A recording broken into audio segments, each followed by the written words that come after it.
Good afternoon, race fans. I'm John, and this is In the Marbles.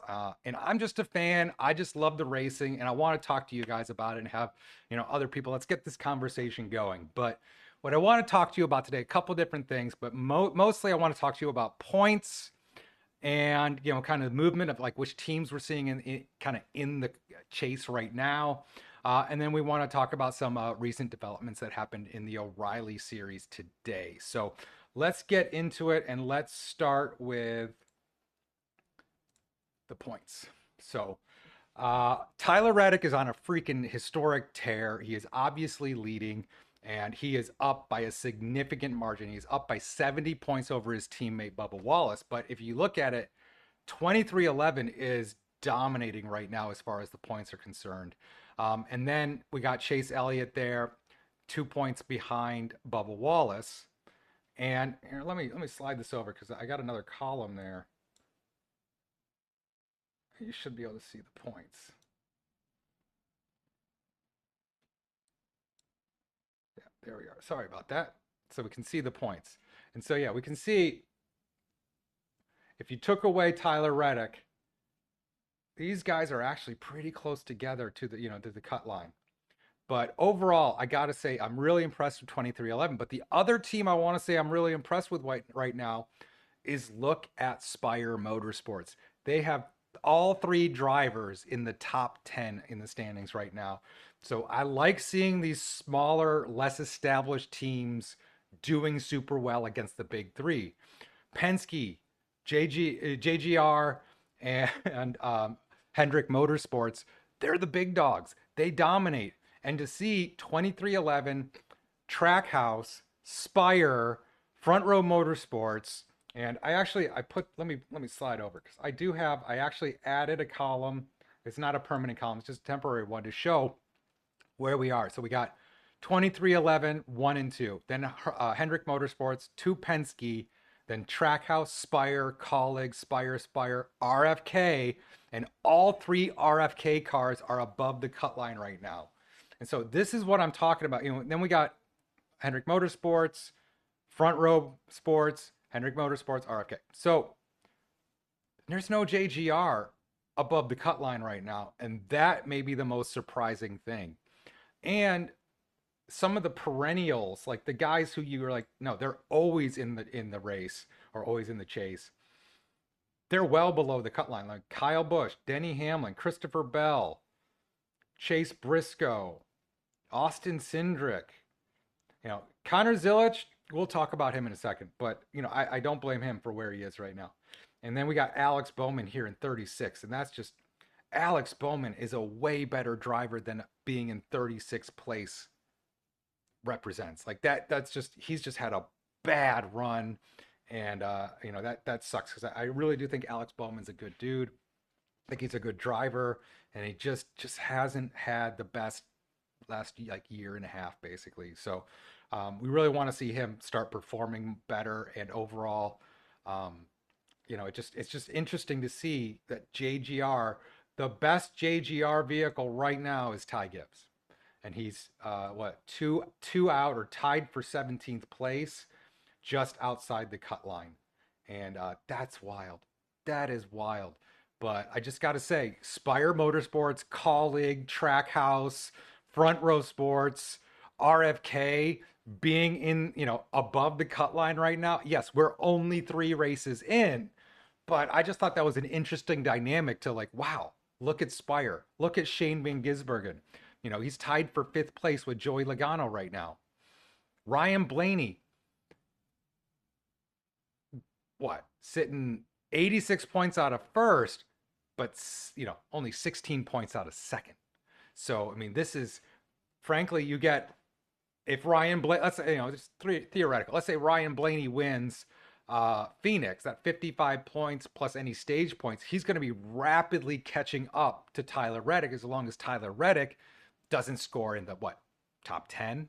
So we'll see. I think Tyler Reddick's probably going to score in the top 10, but I'm just saying, with this new points format, we can catch up a little faster than you could in years before, especially if you can get the race win and a stage win, or maybe 2 stage wins, And then you're, getting a lot of points right there. So what is that, 55? That's 75. He could almost make up the gap in one race if Tyler Reddick had a horrible day or had a DNF or something. So, but I thought that was a really interesting dynamic to see the, you know, which race teams were in the chase right now. And, only two of the Penske Fords, two, three of Hendrick Motorsports, but two of them are quite low.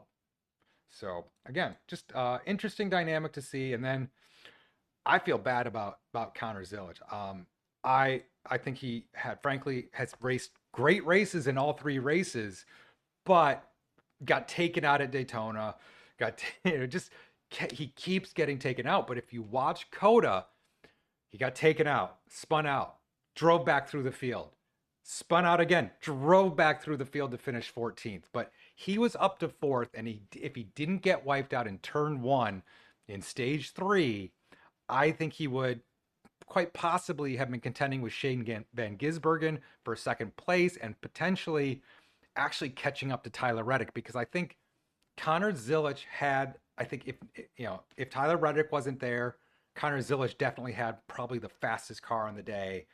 Then, we'll see if they were side by side, which one was truly fastest, but we never got to that point, unfortunately, because again, Connor Zilisch drove through the field a couple times, got all the way back up to fourth before being wiped out and then finished 14th, which all these wipeouts, all these, and I don't really put them on him except for maybe he put himself in a bad spot a couple times. But overall, it's like kind of somebody else led to the, spin, kind of created the situation that allowed him to spin. So I do expect to see good things out of Connor Zilisch, and I don't think, running tied for 32nd right now is really going to be. I don't think that's his fault right now. I think that's kind of a bit of circumstances of some bad situations on the track that weren't really his fault. So, but let us move on to the next thing I want to talk about.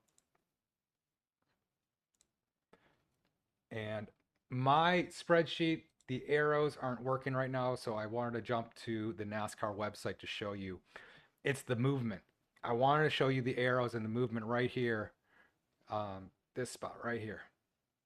So you can see Ryan Blaney moved up 4. Shane van Gisbergen moved up 11 spots to 5th place. That is unbelievable. Now he's tied with Joey Logano on mine, just probably because of where they were on the spreadsheet. I got Joey Logano ahead, but you can see they're both have 90 points. So they're basically, tied. Suarez, he stayed at, where he was. AJ Allmendinger up 10 spots. Great finish. And what can I say? That was a really good points day for him. Michael McDowell up 11 spots. Huge day for Michael McDowell. And, he's running 9th now. Carson Hocevar admitted that he was going to have a bad day at this, road course because he's not as good as at road courses. He dropped 6 points, but his main goal, as he stated, was to mitigate dropping further. So as long as he kept his gap above the cut line, he was happy, and he's well above the cut line right now. So definitely something interesting to see. Chris Buescher dropped 1. Brad Keselowski dropped 3. William Byron stayed tight. Zane Smith dropped a lot. Rough day for him.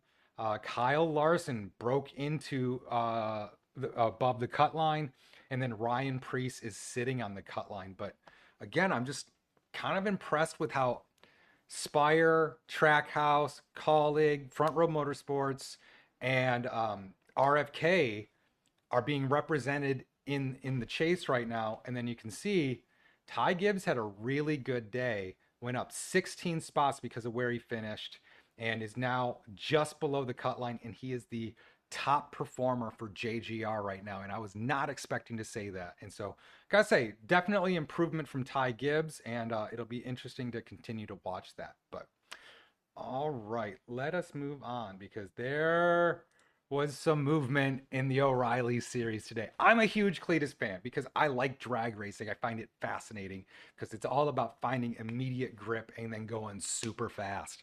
And so I kind of got into Cleetus because of the drag racing stuff, and then it just It's snowballed from there, of course. But I watched Eric Estep's video on this, and while I understand his trepidation, I'm actually a little more positive about this because if you listen to the Kevin Harvick speed video or interview that came out today, or Dale Jr. download that was also with Cleetus today, you're going to get a lot more details about how this came about.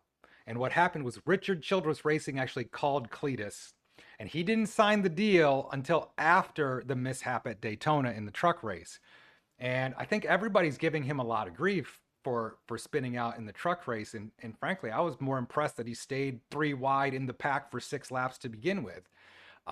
Yes, he needs more experience. Yes, he needs more seat time. But the dude can drive. And what you need from him is more situational experience. Like, oh, I've felt that before. Oh, I've gone around this corner 3 wide before. I know what the car is going to do. So yeah, he needs more seat time. But if Richard Childress Racing calls you up and says, hey, we want to give you a limited deal, basically it's like 3 or 4 races a year for 2 years. His salary is a single dollar, and he brought his own sponsor. I think that is super cool. But yes, it's a huge marketing thing for Richard Childress Racing, but it's also the conversation he said he had with them was, hey, we see the talent and we think we can help develop it and make you the race car driver you should be. That is what you want from somebody who's like, look, I can see that you can handle the vehicle. Now you just need the seat time and experience to understand all the different little things that happen in a race on a track like Daytona or a short track like Rockingham, which is where he's going to, or I guess it shouldn't be called a short track, a shorter track at Rockingham, because that's where he's basically going to be tested.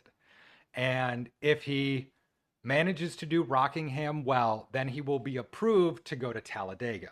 So basically it's like, look, if Rockingham works, then we'll approve you to go to the super speedways. But he's got to stay out of trouble, not, do bad things, and not look like he's completely out of his element. So this is still a bit of a test, but he talked about continuing to do ARCA racing, buying a late model, the Pro Series late model, so that he can basically continue to practice at his own track. He owns a 3/8 oval, and if he can sit and just run laps at home day after day and get some seat time and just kind of feel out the car a little bit, every minute that he spends in a late model is going to help him do better in the O'Reilly car.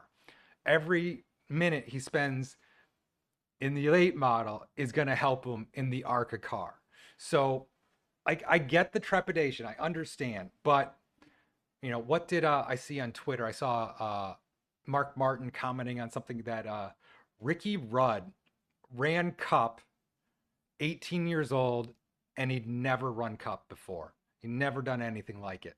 And so I get it. I understand that people want, like, hey, he doesn't have enough seat time.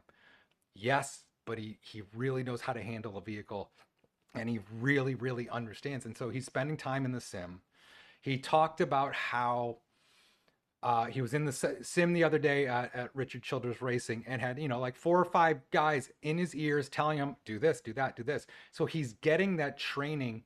And from watching Cleetus's content over the years, you realize the dude picks up stuff very fast, especially, and he understands the physics and and just how to drive a vehicle well. So if you can get him the information and teach him up, coach him up, he will pick it up very fast. I've literally watched this dude first time out almost win a trophy truck race. It was the Long Beach trophy truck race. Literally was leading. He screwed up 100 yards from the finish, went off the jump, and didn't let his foot off the accelerator, so he actually rolled the truck there. Kind of funny. He did the Talladega Nights, jump out of the car, run to the finish line. But that was, he basically had that race won and then screwed it up. Then I've seen him literally get a trophy winning a short takeoff and landing competition first time he tried it. And then I also saw him do jet sprint boats and win his division the first time he tried it. Now, do these directly translate to stock car racing? Of course not. But it's all about how quickly you can pick up a skill and learn something and become good at it. And the jet sprint boat racing, that is some of the craziest driving I think you'll ever see. It is nuts. Go watch that. Check it out on Cleetus's channel or find it on YouTube or something. But jet sprint boat racing, and learn what that is, and to be able to win your category, you're in the first time out, is just wild. So I mean, I do think the guy is a legitimate wheelman. Plus, he basically brought his own sponsor. Cleetus mentioned that he's in the process of actually building a Thomas Express car wash near the Freedom Factory in Bradenton, Florida. And so he was able to leverage that relationship and get a sponsor out of it for the races that he's doing with Richard Childress Racing. So how cool is that? Was able to come in, get a sponsor within a day. He's only being paid $1, so it's not like Richard Childress is giving him some big contract or anything. But they talked about how they're going to develop him and help him get better at racing to become the race car driver they think he could be.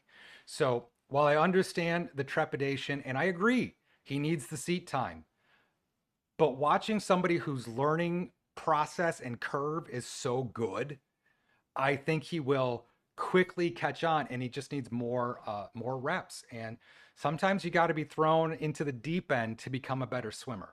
And I think this is, Cleetus jumping into the deep end, and he's going to learn to swim or he's going to sink really quickly. And, I think either way, it's good for the sport. But, sometimes, yeah, some gatekeeping can be good. Not sure that this is the guy that you really want to gatekeep, because I do think the dude can drive.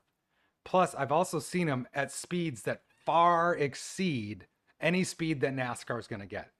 Go look at his radial tire Pro Mod Eagle. It's a 1969 Camaro, stick built.